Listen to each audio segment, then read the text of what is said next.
So you would like to know the essential principles for making outdoor mosaics? Well, you're in the right place. I'm Helen Miles, and I'm here to teach you all the tips and tricks you need to make mosaics. This video is about making mosaics which can withstand the elements. So they're designed for outdoors, and they're going to be strong, they're going to be permanent, and they're going to be beautiful. I'm going to boil the principles of making outdoor mosaics down to 4 points. Some of them are obvious and some of them are not quite so obvious, so hear me out on this. So here are a display of materials which are suitable for outdoors. You've got natural materials, you've got slate and stone, marble, shells. Obviously things that are meant to be outdoors are going to do well outdoors. Purpose-made materials, unglazed porcelain, Winkleman's, vitreous glass and smalty. They're all great for outdoors, no problem at all. And sadly, as we know, plastics are not going to deteriorate outdoors. Using old plates and cups is a little bit more complicated in the sense that you have to make sure that the patterns that that you want for your mosaics are not going to peel off over time. When I'm talking about outdoor mosaics, I'm mostly talking about mosaics that are going to have to endure very mixed weather conditions. So rain, frost and thaw, and sunshine.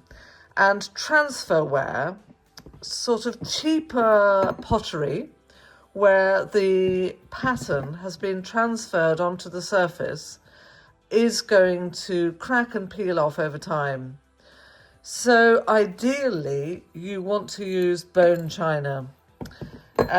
In order to identify bone china, if you look at the bottom of your plate or cup, it will say bone china on it, or it tends to. I do think some cups and plates will be bone china, even if they don't say it. This one doesn't. And you basically get a feel for what's going to work and what isn't quite quickly.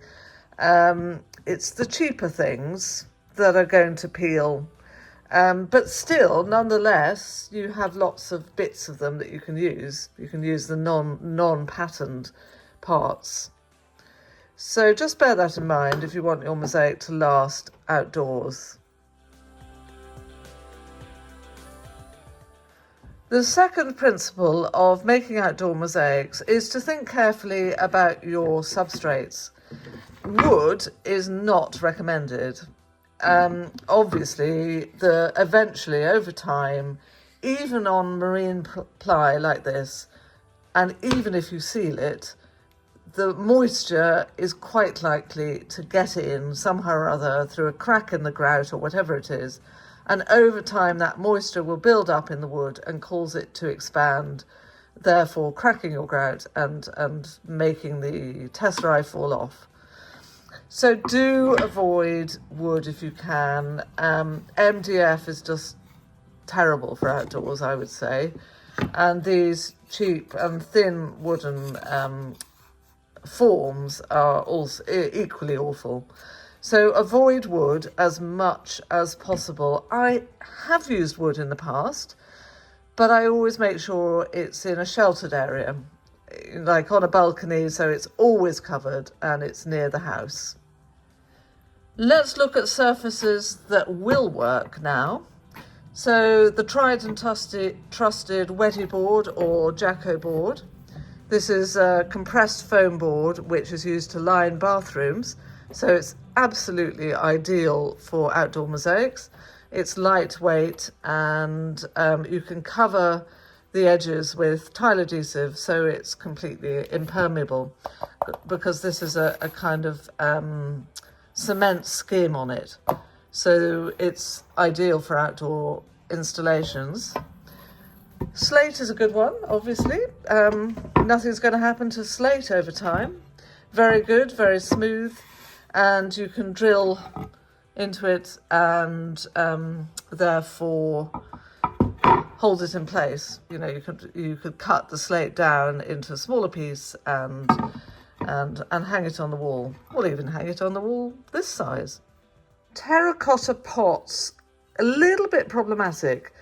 I don't know if you've noticed, but when I put some terracotta pots in the garden, I live in Scotland where we get pretty severe winters, and some of them crumble quite quickly over a couple of years, and some of them I've had for decades and they show no signs of wear and tear.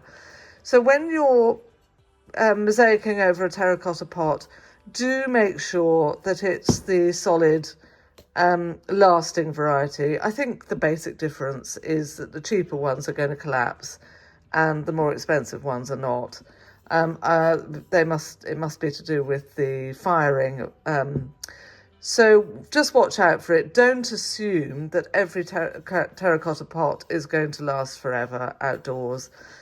If you don't have the money or you can't find a decent pot, then just bring your pots indoors in the winter. That's an easy solution.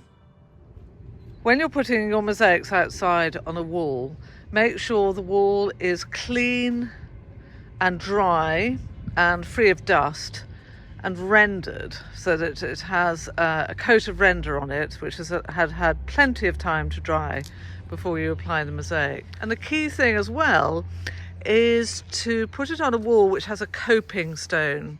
So this is a coping. Is it pronounced copping? Maybe it is. Anyway, it's a stone that's wider than the wall itself. So water coming down will go off the coping stone away from the wall, and therefore will keep your mosaic nice and dry, and water won't get behind the mosaic. So that's something to consider when you're putting a mosaic outdoors onto a wall. The third super important factor to consider is your glue. So this is tile adhesive, which is called Thinset in the United States, and it's made by Mapai. And just make sure when you buy it to read that it says for exterior use. That is super important. The other thing that's super important is to read the manufacturer's instructions on the tile adhesive that you buy. So this one, and I think it's true for all tile adhesive, says that ensure that the substrate temperature is above 5 degrees before, during, and for at least 48 hours after installation. So if you're installing a mosaic on an outdoor floor, the substrate obviously is the ground. So that's probably quite a lot colder than you think. The other thing that it says is make sure that you apply the tiles, in this case the mosaics, within 30 minutes of mixing the tile adhesive. So don't mix loads and loads, and if you're making a big mosaic, mix it in batches, apply that section, then mix some more. If you're using a regular glue, then I couldn't recommend this glue enough. It's called Titebond 2 Premium Wood Glue. Don't be put off by the word wood. It equally applies to ceramic and glass and flat tiles that you're applying to a surface. And note that it says for exterior use. It's a very, very strong glue and it's brilliant for outdoors. PVA is a big no-no. Just never use PVA outdoors. Simple rule there. Some people use weld bond for outdoor mosaics. I'm not sure that I would trust it. I would stick with something that you know absolutely 100% is going to last for years outdoors. Weld bond is probably good in certain weather conditions. Again, here in Scotland we have quite severe weather conditions, so yes, avoid weld bond, avoid PVA, and stick with tile adhesive or the Titebond 2 Premium Wood Glue. The fourth principle of making successful outdoor mosaics is to use enough tile adhesive. So you want, wait a minute, let me just spread some.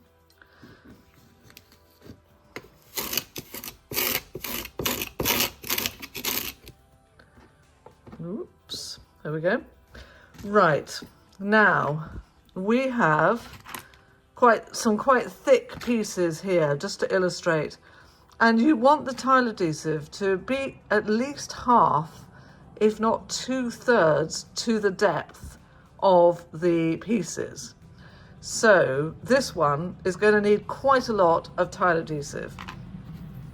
So it's a fundamental principle of making sure that your pieces are going to stay long term.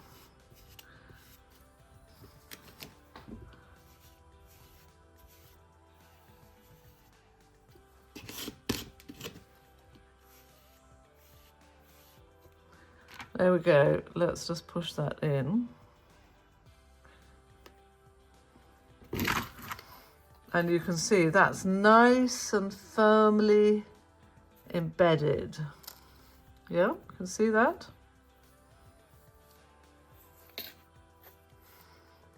That's just not going to go anywhere over time.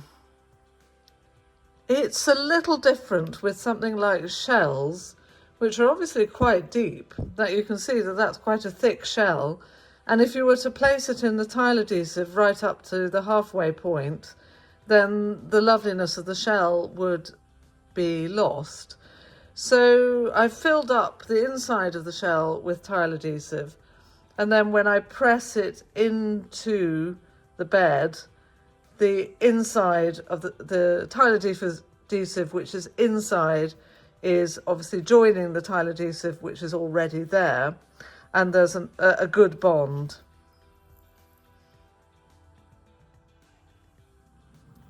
When you're sticking thinner pieces like these unglazed Winkleman ceramic tiles, it's quite easy to get the bed too thin. So remember, these are 4 millimeters thick. So you want your bed to be at least 2 millimeters thick. So when you trowel it with a notched trowel, you still have a good bed.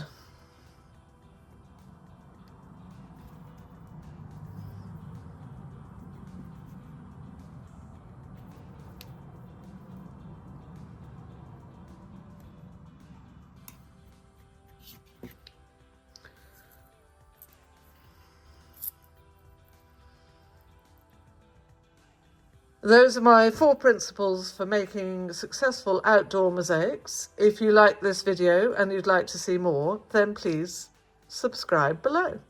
Thank you. Bye.